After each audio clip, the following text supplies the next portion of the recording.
주님이 지금도 여기 계시는 줄 믿습니다. 우리가 이 자리에 있는 것이 복이 있는 줄 믿습니다. 오늘 시편 32편 1절 2절 마지막에 보면 복이 있도다 이런 말이 있어요. 히브리어로 이 복이 있다 하는 말을 아쉬르라고 하는데요. 굳이 이렇게 히브리어를 소개하는 것은 이 시편 32편 1절 2절의 끝부분에 있는 복이 있도다에 쓰인 단어와 시편 1편 복이 있는 사람은 나오는 그 복이 있다 하는 말씀이 같은 단어가 나오는 것입니다. 그러니까 시편 1편은 하나님의 율법을 즐거워하고 주야로 그 율법을 묵상하는 사람, 즉 하나님의 율법을 잘 지키는 자가 복이 있다 하는 말씀이죠. 그런데 이 32편은 사실 율법을 지키지 못한 자, 율법을 어긴 자, 즉 죄를 범한 자, 그런데 하나님께 용서받고 사죄를 받은 자가 복이 있다, 이런 그 말씀인 것이죠. 시편 32편은 다윗의 참회 시입니다. 그런데 어거스틴이라고 하는 사람은 이 시편을 32편을 너무너무 좋아해서 많이 암송을 하고 그의 임종시에도 그의 그 이렇게 침상에 이 32편을 붙여놨다는 거예요. 왜 그런가 우리가 추측해 보건대 어거스틴은 탕자와 같은 젊은 시절이 있었잖아요. 죄를 범하고 자기가 탕자와 같은 그런 시절에 지은 죄를 이제 회개하고 참회하면서 그가 참회록도 이렇게 쓰고 한 그런 사람이니까 아마 이 32편을 보면서 다윗의 이 마음이 너무 공감이 된 것 같아요. 다윗도 이 시편을 우리가 아는 대로 다윗이 간음죄와 살인죄를 범하고 나서 이 시를 쓴 것으로 보입니다.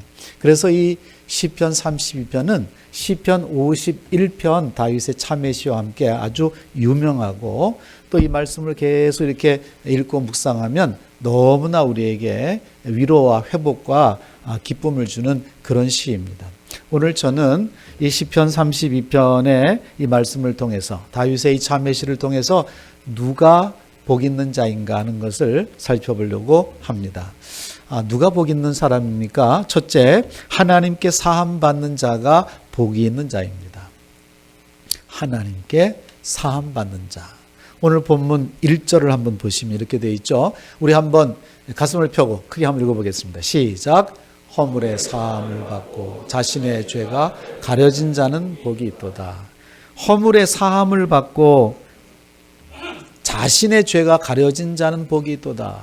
여기 보면 아주 죄가 하나도 없이 순수하고 깨끗한 자가 복이 있다, 이렇게 말하지를 않아요. 이 허물이 있는데 이 사함받은 자가 복이 있다, 이렇게 말하고 있습니다. 여러분, 이 허물은 이제 어떤 그 사람에게 나타나는 그 흠이죠. 흉. 참 허물 많은 인생이야 할 때 우리가 다 허물이 있어요. 우리 성도는 보석 같은 존재고 귀한 존재고 생명을 가졌지만 사실은 다 허물이 있는 존재입니다. 여러분, 우리가 그 다이아몬드를 너무너무 좋아하죠. 그래서 반짝반짝 빛나고 이렇게 영롱한 다이아몬드지만 어떤 다이아몬드도 다 자세히 관찰하면 거기에 흠이 있다고 하는 사실입니다. 그 양떼는 양이 이렇게 멀리서 볼 때는 아주 희고 고운 양인데 한 마리 한 마리를 가까이 가서 조사해 보면 허물 없는 양이 없어요. 그러니까 이 머리부터 발끝까지 어디에 부딪히거나 해서 상처가 다 있어요. 어딘가에는. 그거 가리고 톨로 가리고 해서 안 보여서 상처도 없나 보다 그러지만 이게 살다 보면 다 부딪혀 상처가 있는 거예요. 거기에다가 이 양은 마치 우리 성도를 그 성도의 모습을 생각나게 하죠. 우리 자녀들도 보면 그렇잖아요. 얘를 암만 조심해서 키워도 어디에 부딪혀서 찢어지고 해서 이 상처가 있고 허물이 있어요. 또 그것만 있는 게 아니에요. 그 부모가 별 뜻 없이 그냥 한마디 했는데 그게 마음속에 상처가 돼가지고 커서까지 그때 이런 말 하지 않았냐고, 내가 얼마나 힘들었는지 아냐고, 이렇게 얘기하니까 이 마음에도 스크래치가 나고 상처가 있고요. 이 정신 세계도 그렇고 영적인 세계도. 그러니까 이렇게 허물 없는 인생이 있을까? 그런데 이 다윗은 굉장히 큰 허물이 있었죠. 이 간음죄와 이 살인죄를 범했다는 것은 이건 뭐 보통 허물이 아니죠. 큰 죄죠, 사실은. 여러분, 이렇게 우리 개인이나 또 가정이나 교회도 마찬가지예요. 바울 사도가 서신서를 써주는데 그 서신서를 써줘서 보내는 교회들은 다 허물이 있었어요. 뭐 고린도 교회, 빌립보 교회, 뭐 갈라디아 교회 하나같이 다 허물이 있었어요. 그래서 그 문제를 해결해 주기 위해서 바울이 서신서를 써서 보내지 않습니까? 그런 것처럼 정말 문제 없는 그런 교회가 없고 허물 없는 인생이 없고 이런 것이죠. 그런데 우리는 이 허물이 있느냐 없느냐, 죄가 있느냐 없느냐, 그 죄의 유무, 이것보다 중요한 것은 그런 허물이 많고 죄가 있는 인생이 자복하고 회개해서 사함을 받았느냐가 중요하다는 것이죠. 그러니까 죄의 유무보다 더 중요한 것은 회개의 유무예요. 회개하고 하나님께 나와서 우리가 죄씻음을 받고 세례를 받고 이런 존재가 되었는가가 중요하다고 하는 것입니다. 여러분 잠언 28장 13절 말씀, 자기의 죄를 숨기는 자는 형통하지 못하나 죄를 자복하고 버리는 자는 불쌍히 여김을 받으리라 그랬습니다. 그렇죠? 그러니까 이 죄를 숨기고 있는 게 아니라 자복하는 거죠. 그리고 죄를 버리는 거죠. 여러분 다윗도 사실은 죄를 숨기고 있었고 뭐 큰 죄가 아니라고 할 수도 있어요. 아니 뭐 이방의 왕들이 다 그 정도는 하는 거지 이렇게 할 수 있는데 어느 날 나단 선지자가 찾아와서 그 비유적인 얘기로 들려주는 얘기를 통해서 내가 범죄하였구나. 그래서 하나님 앞에 철저히 회개하는 다윗입니다. 여러분 그렇습니다. 이렇게 회개하고 하나님 앞에 자복하는 것이 중요해요. 그래서 시편 32편 참회시를 쓰면서 5절에 보세요. 이렇게 되어 있죠. 시작. 내가 이르기를 내 허물을 여호와께 자복하리라 하고 주께 내 죄를 아뢰고 내 죄악을 숨기지 아니하였더니 곧 주께서 내 죄악을 사하셨나이다. 자복하고 아뢰고 숨기지 않고 그랬더니 누구에게? 주님께. 이 원죄와 자범죄 이것은 하나님께서 하시는 범죄하는 거거든요. 그랬더니 주께서 내 죄악을 사하셨나이다. 여러분 내 죄를 근본적인 내 죄를 이 모든 죄를 사하실 수 있는 분은 오직 우리 주님인 줄 믿습니다. 하나님께서만 사하실 수 있는 거죠. 그래서 에베소서 2장 1절 바울 사도는 이렇게 말합니다. 그는 허물과 죄로 죽었던 너희를 살리셨도다. 여기 그는 누굽니까? 나의 하나님, 나의 예수 그리스도라고 말해요. 그분이 허물과 죄로 죽을 수밖에 없었던 저와 여러분을 대속해 주시고 십자가에서 대속해 주심으로 살려주신 줄 믿습니다. 그래서 우리가요 정말 허물이 많고 죄가 많고 그래서 하나님과의 관계가 끊어진 그런 사람들인데 우리 예수님께서 그 십자가 위에서 하나님과 우리 사이를 그 심장이 깨진 사랑으로 연결시켜 주신 것이죠. 여러분 오늘 시편 32편 2절을 보시죠. 마음에 뭐가 없고 그래요. 마음에 간사함이 없고 여호와께 정죄를 당하지 아니하는 자는 복이 있는 거예요. 여러분 사실 다윗은요 간사함은 없었어요. 여러분 이 간사함 이것은 정말 이 마귀적인 성향인 것이죠. 창세기 3장 1절에 보면 그 하나님이 지으신 들짐승 가운데 뱀이 가장 간교하더라 그랬습니다. 이 뱀은 간교하고 간사해요. 이 간교하고 간사해요. 그래서 아담과 하와를 그 간교한 말로 타락을 시킨 거죠.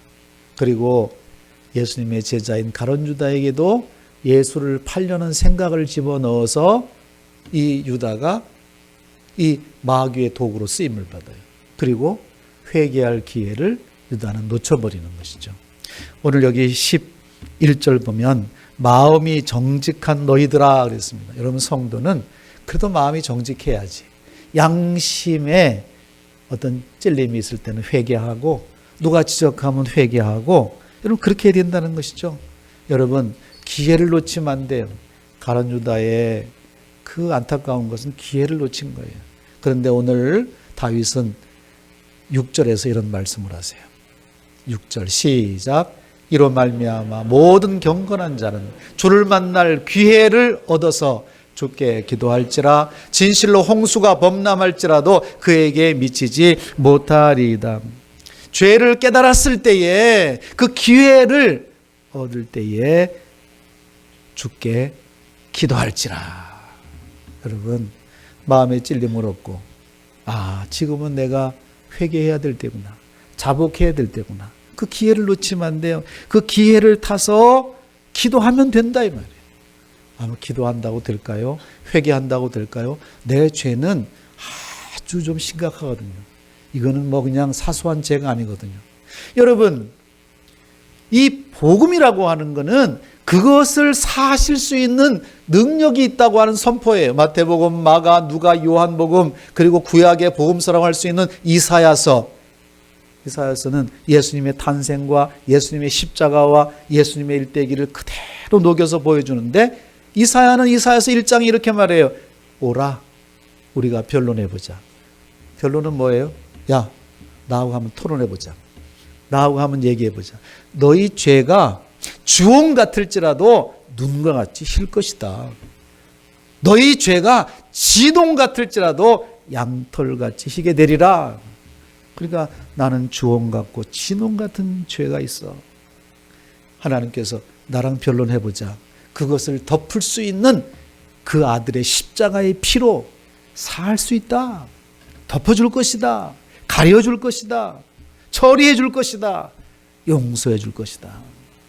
여러분 그렇습니다. 그래서 우리는요 하나님께 나와서 자복하고 회개하고 그 죄가 사함받는 자 그 사람이 복이 있는 줄 믿습니다. 그 사람들은요 이게 쉬운 것 같아도 그걸 잘 못해요. 그래서 그 한 나라의 그 문화 수준은 두 마디를 하는 것 가지고 나눈답니다. 그 두 마디는 뭐냐? Thank you, I'm sorry. 그러니까 감사합니다, 미안합니다. 그 말을 하느냐에 따라서 그 나라의 문화 수준이 결정된다는 거예요. 정말 그래요. 우리가 이렇게 좀 선진국이라고 하는 나라에 가보면요, 뭐 어디서나 사람들이 공항부터 친절해요. 그리고 뭐 조금만 이렇게 해주면 Thank you, 그냥 그게 쑥쑥 나오고, 그 다음에 자기들이 조금만 불친절하게 한 것 같으면 I'm sorry 이렇게 해요. 그런데 그 문화 수준이 좀 낮고 후진국에 이렇게 가면 공항부터 불친절해요. 그리고 뭐 땡큐 없어요. 그냥 우리가 들어갈 때 마음을 졸이면서 무슨 범죄자 신문 받는 것 같아요. 랄라 이쪽으로 막 안 가면 막 총 들고 뭐 할 것 같고 너무 마음이 졸이는 거예요. 네? 그 사람들한테 무슨 땡큐 들어봤어요? I'm sorry 들어봤어요? 그런 거 없어요. 여러분 가정도 마찬가지예요. 가정에서도 부모 자식이 부부가 서로 고맙습니다. 참 고맙다. 그거 많이 하는 가정은 수준 있는 가정이에요. 또 미안합니다. 참 미안하게 됐네. 얘야 미안하다. 아버지 죄송합니다. 그런 얘기를 할 수 있으면 수준 있는 가정이에요. 근데 그런 단어를 쓸 줄 모르고 서로 그냥 인상 쓰고 있고 나 건드리면 폭발한다. 이런 식으로 있으면 그게 행복한 가정이 아니라고 하는 것이죠. 여러분 서로 잘못은 있을 수 있어요. 실수할 수 있어요. 허물이 있어요. 그러나 그것에 용서를 구하고 죄송하다고 하고 그래서 사함 받으면 그러한 사람은 복이 있다는 거예요. 행복한 사람이라고 하는 거예요. 그러므로 오늘 시편 32편에서 첫 번째로 말하는 것은 하나님께 사함 받는 자는 복이 있다 이렇게 말하는 거예요. 두 번째는요. 누가 복이 있는 자인가? 하나님을 신뢰하는 자가 복이 있는 자입니다. 하나님을 신뢰하는 자가 복이 있다.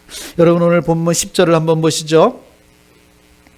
악인에게는 많은 슬픔이 있으나 어떤 자에게? 여호와를 신뢰하는 자에게는 인자하심이 두르리로다 그랬습니다. 여기 악인은 누구입니까? 악인은 뭐 악한 자지만 사실 이 악인이라고 하는 성경의 그 아주 그 본질적인 속뜻은 하나님을 모르는 자예요. 즉 하나님을 거부하는 자, 하나님을 신뢰하지 않는 자, 하나님의 존재 자체를 거부하는 자, 그게 악인이에요. 이 악인은 하나님을 믿지 않는 것이죠. 그럼 악인은 하나님을 안 믿고 뭘 믿는가? 자기 자신을 믿는 거예요. 그러니까 하나님 신은 안 믿고 자신을 믿는 거죠. 그리고 뭐가 중요한가? 자기 뜻이 중요해요. 내 뜻을 이루기 위해서 그 어떤 것도 도움이 되는 존재는 그 좋은 존재고, 그러니까 내 뜻이 중요한 거예요. 내 의지가 중요한 거예요. 이 사람은 마음을 하나님을 믿지 않고 악인의 길로 가기 때문에 마음이 완고합니다. 완고해요. 딱딱해지는 거예요.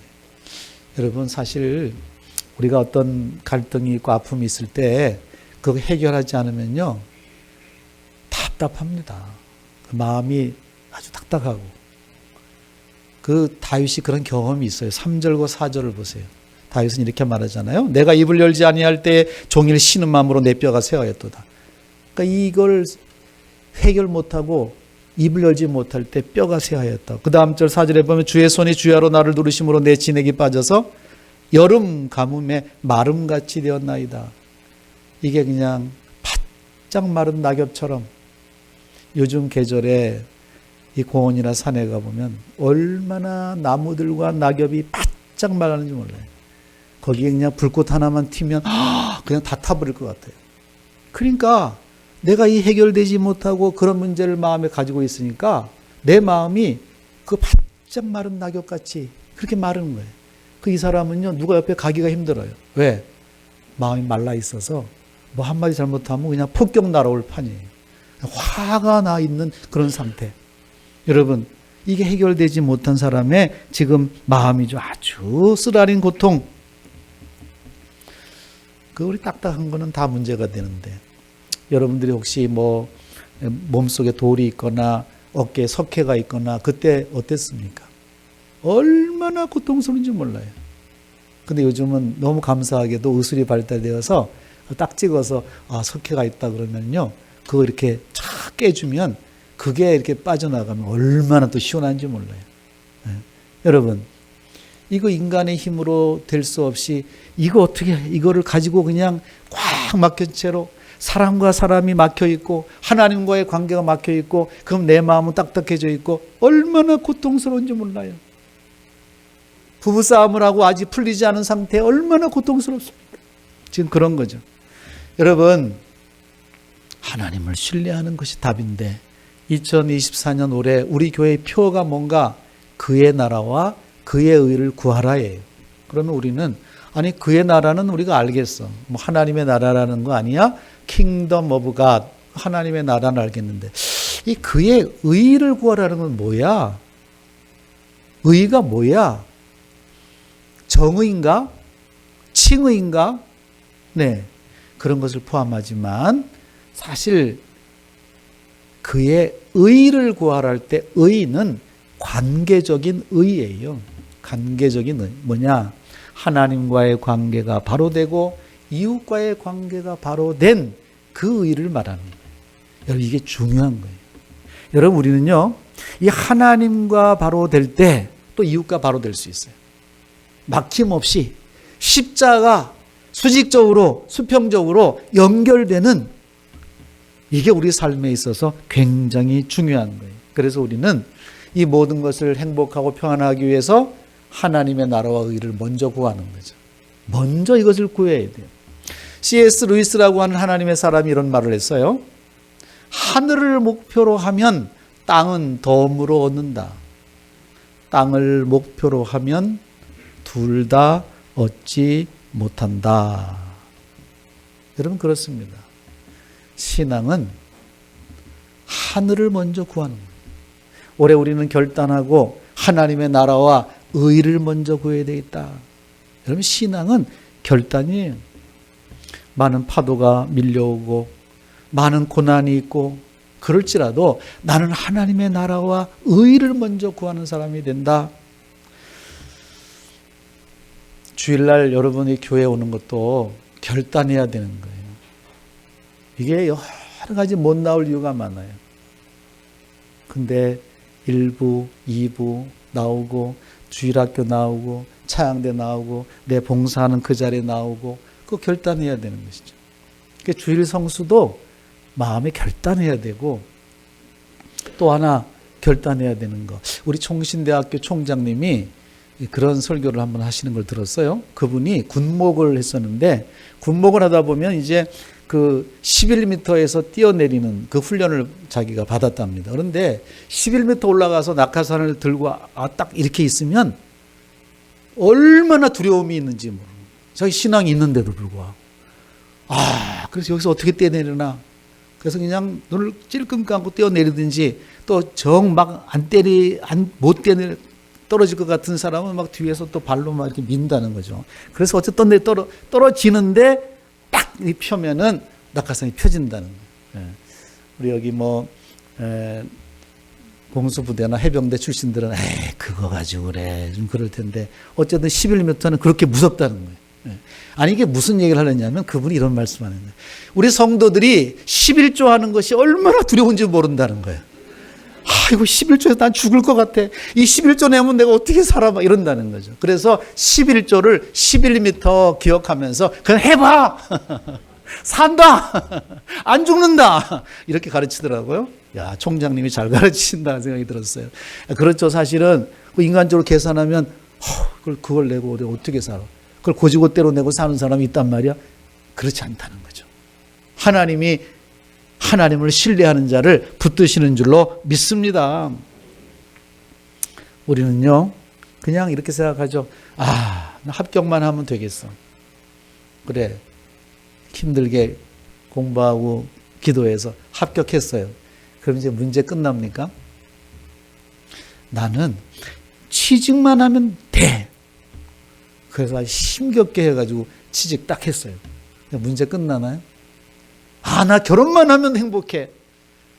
그래서 가까스로 결혼을 했어요. 그러면 이제 문제 끝나나요? 아기 하나만 낳는 거 이거면 돼.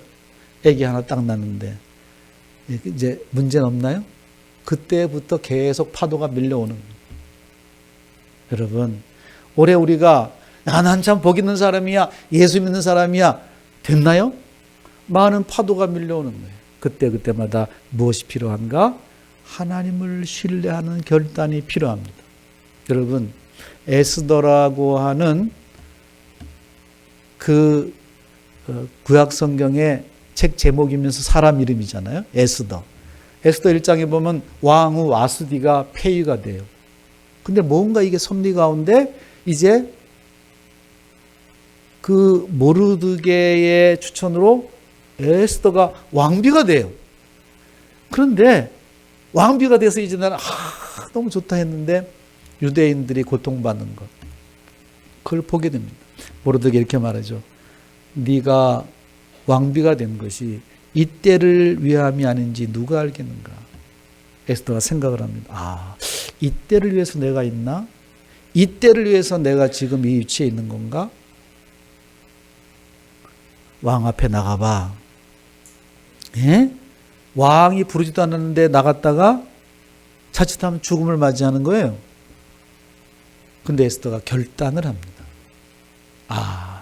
내가 나가겠다. 그 결단을 단단히 하기 위해서 금식을 하고 그러면서 왕 앞에 나가면서 그가 외친 말 에스더 4장 16절이에요. 같이 읽어보겠습니다. 이렇게 금식한 후에 규례를 어기고 왕에게 나아가리니 죽으면 죽으리이다. 그래, 만약에 이렇게 해서 내가 죽는다면 죽음을 선택해야 되겠다. 여러분, 이게 결단이에요. 내가 주일날 교회 나간다고 해서 누가 나를 해한다면, 그런 나라라면 기꺼이 내가 그렇게 해야지. 그 정도 결단이죠.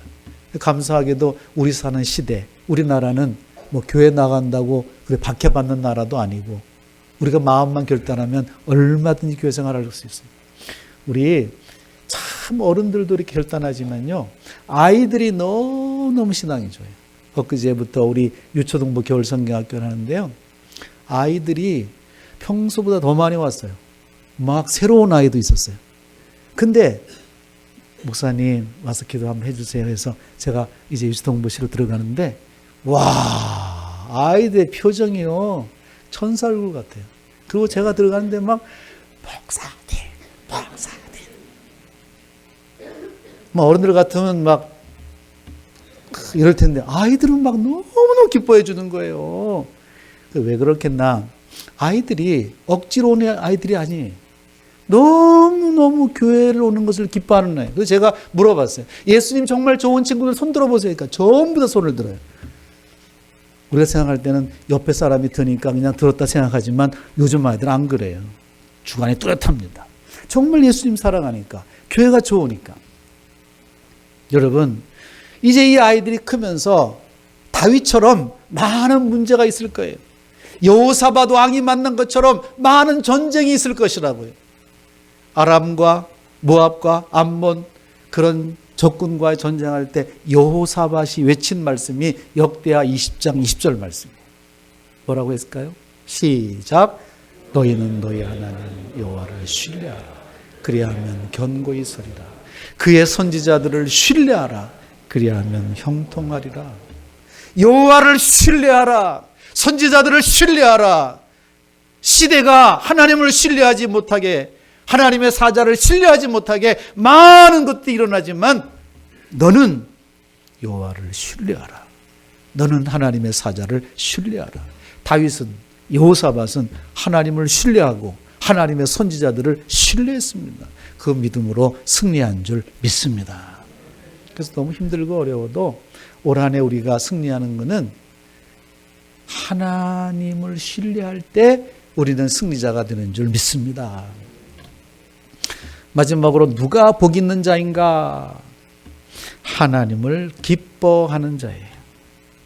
하나님을 기뻐하는 자가 가장 복 있는 자입니다. 오늘 본문 11절 한번 보시겠습니다. 너희 의인들아 여호와를 기뻐하며 즐거워할지로다.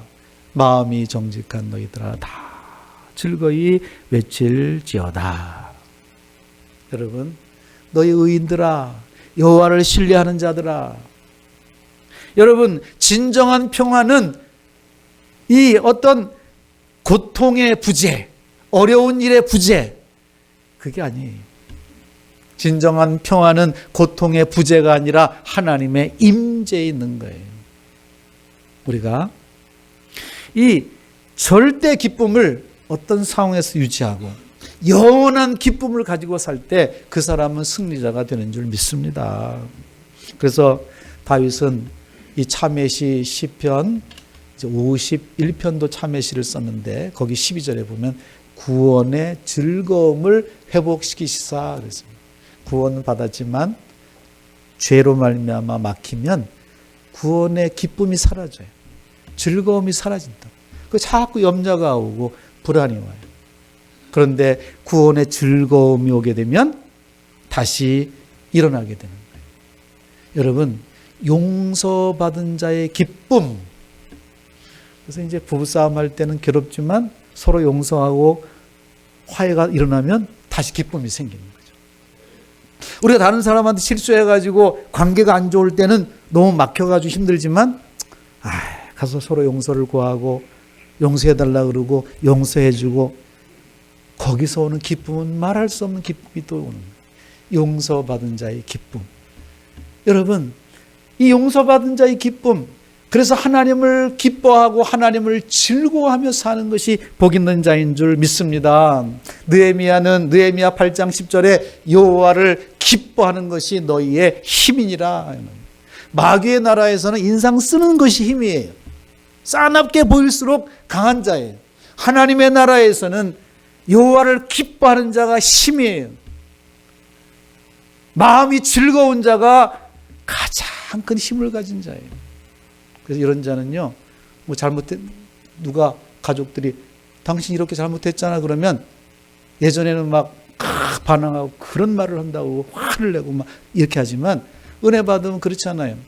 난 잘 모르겠는데 당신이 그렇게 해서 좀 힘들었다면 정말 미안하네.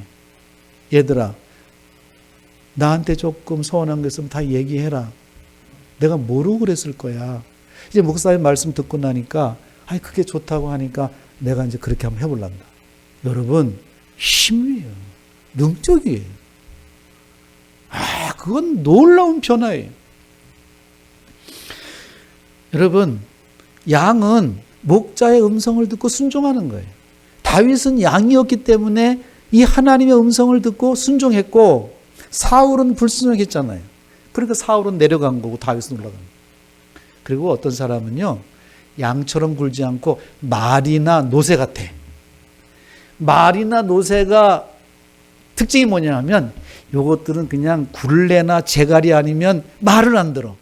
한번 구절을 보십시다. 시작. 너희는 무지한 말이나 노새같이 되지 말자. 그것들은 재갈과 굴레로 단속하지 아니하면 너에게 가까이 가지 아니하리로다. 요것들은 그냥 재갈과 굴레로 그냥 좋은 말로 하면 말을 안 들어. 그냥 위협을 해야 돼. 막 가족끼리도 그렇잖아요. 가정에서 막 좋은 말로 하면 서로 말을 안 듣고 막 위협을 해야 돼. 막 죽을 줄 알라, 뭐 별걸 다 위협을 해야만 서로 움직인다면 이거 비극이에요. 그렇죠?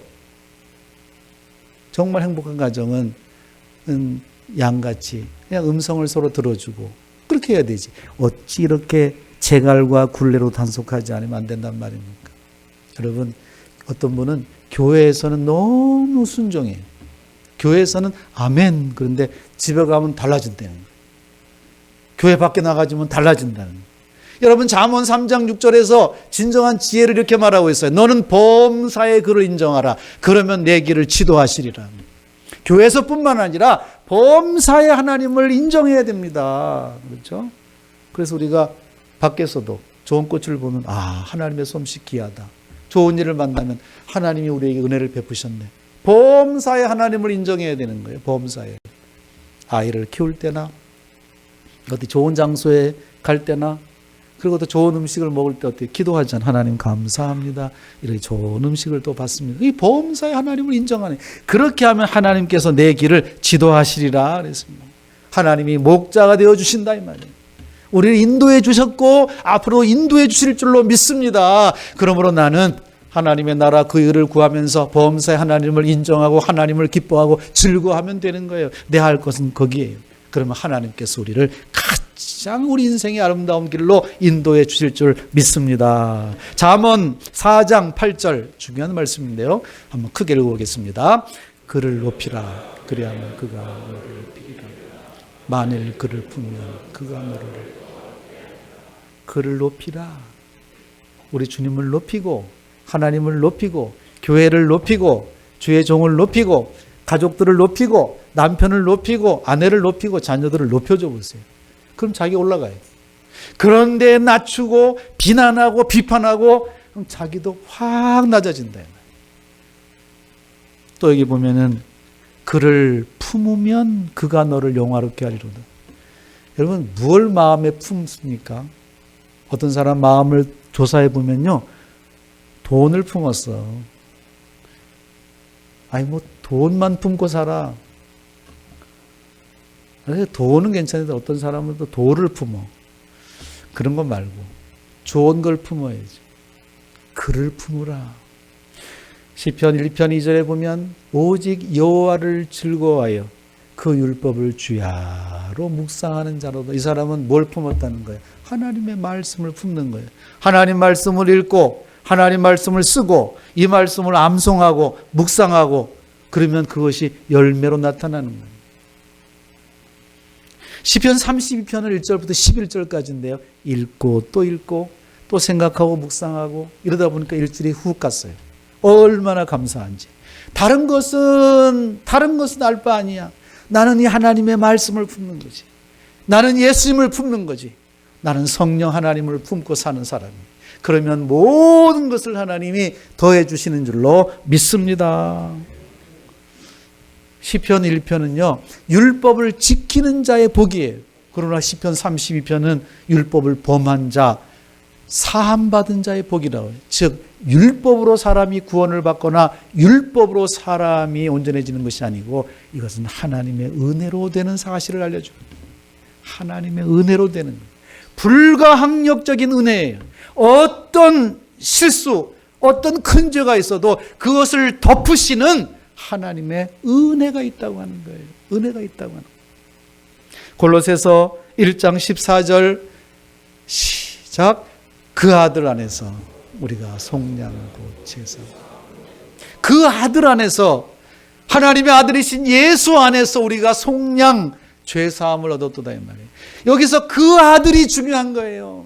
우리 자신이 의롭고 우리 자신이 선하고 우리에게 굉장한 것이 나타나는 그런 사람이 아니고 그 아들로 인하여 그 아들 안에 내가 들어감으로 그 아들을 품어서 그가 내 안에 내가 그 안에 들어감으로 하나님께서 나를 성화시키시고 구원의 반열에 세우시고 하나님 나라에 합당한 자로 우리를 세워주시는 줄 믿습니다. 여러분 시편 32편은 참의 시인데 결론은 복이 있도다. 그래요. 우리 허물 많고 실수 많고 죄가 있고 누가 나에게 정죄하면 죄책감에 사로잡힐 수밖에 없는 그런 사람이지만 우리는 그 아들, 그가 허물과 죄로 죽었던 우리를 살리셨도다. 오직 예수 그리스도 십자가의 은혜로 우리가 지금 여기 있는 줄 믿습니다. 그러므로 우리는 복이 있는 자입니다. 나도 복이 있고 우리 하나님 믿는 가족도 복이 있고 우리 함께 예배 참석하는 우리 모두가 다 복이 있는 자도다. 복된 인생으로 올 한 해도 승리하시기를 주의 이름으로 축원합니다.